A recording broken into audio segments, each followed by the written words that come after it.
Growth or wisdom is not just something that happens with time. And so you could look at your path of jiu-jitsu as passes with time. It happens with intention. It can happen by accident to varying degrees for sure. Like you have like aha moments that you didn't intend on doing, but it's because you're open to seeing these things that you're seeing them. Back to jiu-jitsu for a minute. Do you think that as you're going through the belt promotions and as you're getting better and better, do you think that there's spiritual paths that you go up? Like I've noticed that, and maybe it's just experience or life experience, but through jiu-jitsu, going from white belt to one stripe to two to blue belt and getting progressing, I feel like I change spiritually, like as I get better. So I think it's possible. I don't think it's inherent, right? So look, I was actually writing about this today.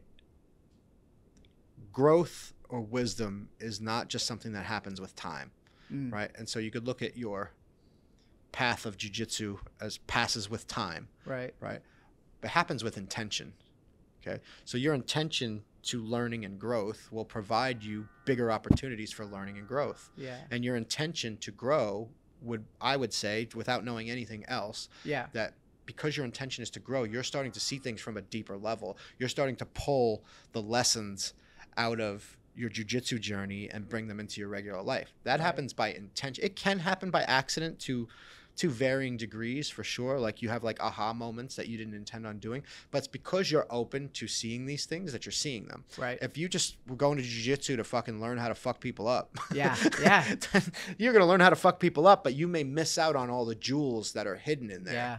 Right. And so I'd say because you're open to it and that's your creation. It's not, it's not guaranteed. Look, there's a lot of assholes in jiu-jitsu too, right? There are. A lot of assholes everywhere. There's a lot of assholes everywhere. That's the thing, right? So it doesn't foolproof you from being an asshole. Yep.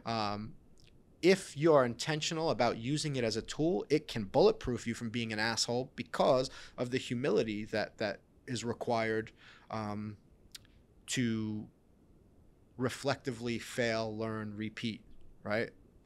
Like somebody that wants to grow in jiu-jitsu, if you want to maximize your growth, I think it's important to expose yourself to failure to see what works. It's important to expose your vulnerabilities and turn them into strengths. Yeah. Now, you could come from a mentality of, I just want to win all the time.